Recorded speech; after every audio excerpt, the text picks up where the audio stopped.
Hi friends, welcome back to More Math with Ms. Beck. Today we'll be talking about triangles and the measures of their angles. Go get some work paper as you will have some problems to solve. Here are some triangles that you are familiar with. Remember that each triangle can be named in two ways. One way is by the length of its sides and the other is by the types of angles that triangle has. Let's tap into some background knowledge to make today's lesson a little easier. In fourth grade, you learned about the properties of squares and rectangles. One important property you learned is that every rectangle and square has four right angles that measure 90 degrees. 90 times 4 is 360 degrees. The angles of a rectangle combined have a measurement of 360 degrees. How does that help us with triangles? All polygons can be cut into several or divided into several triangles. If I start at a corner and draw a line across to an opposite corner, I can make two triangles out of a rectangle. I have now divided my 360 degrees into two parts. 360 degrees divided by 2 is 180 degrees. Triangles have a measurement of 180 degrees, meaning the three angles in a triangle together have a sum of 180 degrees. Let's look at some other triangles that you may be wondering, well, their shape's a little bit different. How does that make 180 degrees? Well, let's take the triangle on the left, the scalene one, and buzz in a copy of it that's been flipped and reflected. It now makes a rectangle. And don't forget, a rectangle has 360 degrees. Each half of the rectangle or each triangle is half of that, 180 degrees. How about the isosceles triangle? I'm going to buzz in a copy of that also. It doesn't quite make a rectangle, but makes a parallelogram. A parallelogram has similar properties to a rectangle other than the 90-degree angles.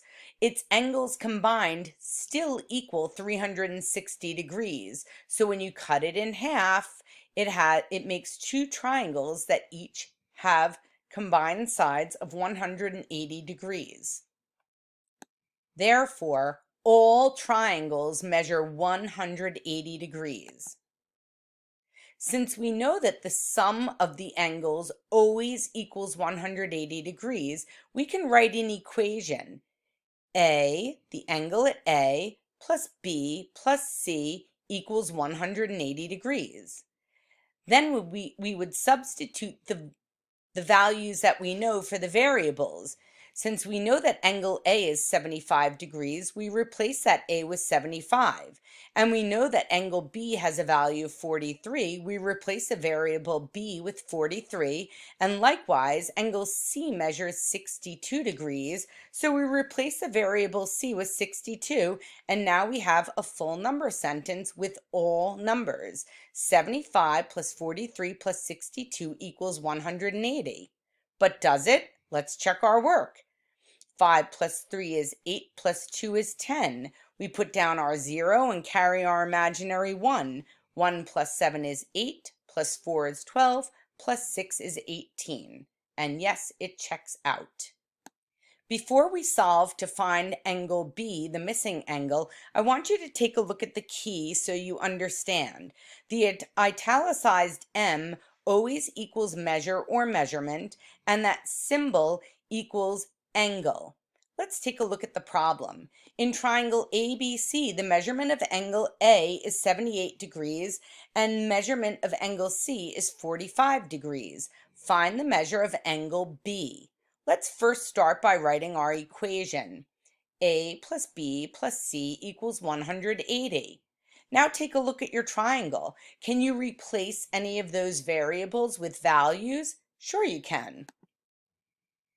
The value of angle A is 78. B is still unknown, so we leave it, and the value of angle C is 45. We have a number sentence that reads 78 plus B plus 45 equals 180. Let's simplify that number sentence by combining the 78 and the 45. 78 plus 45 equals 123. These two angles, 123 plus B, equal 180. We know that we have one part and the whole. How do we find the other part? Well, we subtract. We take our whole, 180, and subtract the part we know and get the part that is missing. That's B. The measure of angle B is 57 degrees. Let's try another one. In angle PQR, find the measure of angle Q. Let's do the same as we did before by starting with an equation. P plus Q plus R equals 180. Do you remember what we did next? That's right, we replaced our variables with values that we know. 18 plus Q plus 20 equals 180. The next step is that we combine our values, 18 plus 20. 18 plus 20 equals 38. We now have 38. These two angles plus Q equals 180. And again, we know a part and we know the whole. And in order to find the other part, we have to subtract 180, our whole, minus the part we know, 38, equals 142. Therefore, the measure of angle Q equals 142 degrees. In triangle DEF, find the measure of angle D. Pause the video and try to solve for angle D. That was easy. Let's move on. We're going to look at the equilateral triangle, named for its equal sides, but it also has angles that are all equal.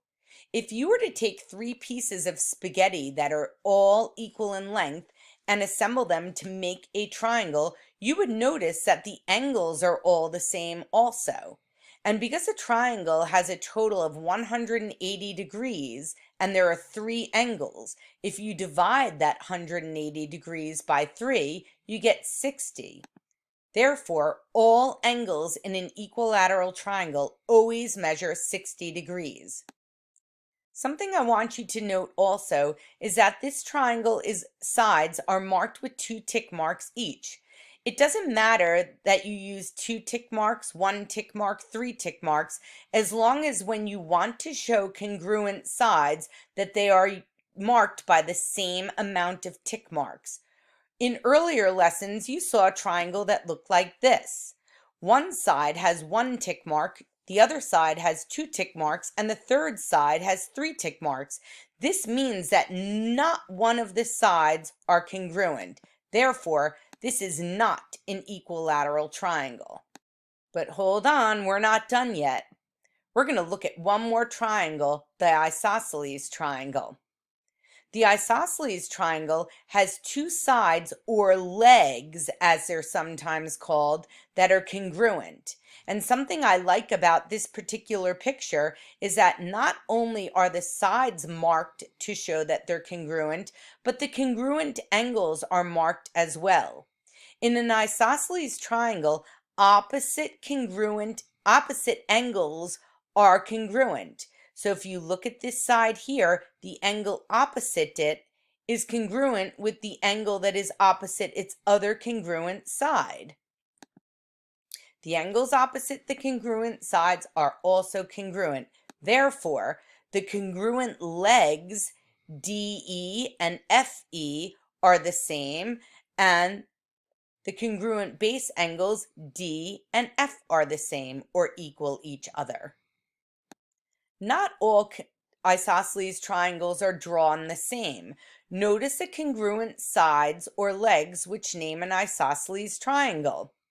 Then notice their congruent base angles. Notice that opposite this congruent side is its congruent angle to this congruent side has a congruent angle. Here's its legs, which makes this its base angle where its congruent angles are located.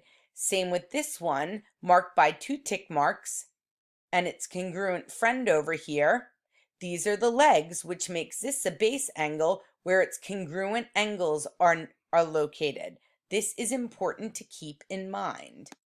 We are going to solve for the missing angles B. Something I like about this triangle is that the person who made this triangle noted both these angles with the same letter, and that's because they are the same value. Here's a formula we would use to solve this problem.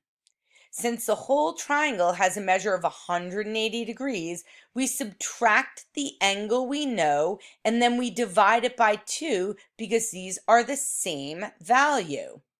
When we subtract 116 from 180, we get 64. This angle and this angle together are equal to 64. So we divide that by 2, and each angle B has a measurement of 32 degrees. Let's try another. Triangle ABC is an isosceles triangle. Find the measure of angle A. Well, let's look at this.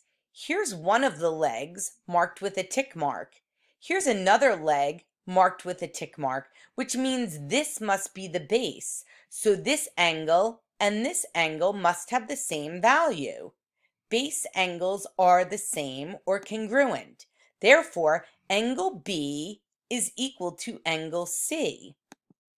That means that angle B also has a measurement of 39 degrees. Now we can solve this problem. Angle A plus 39 degrees plus 39 degrees equals 180.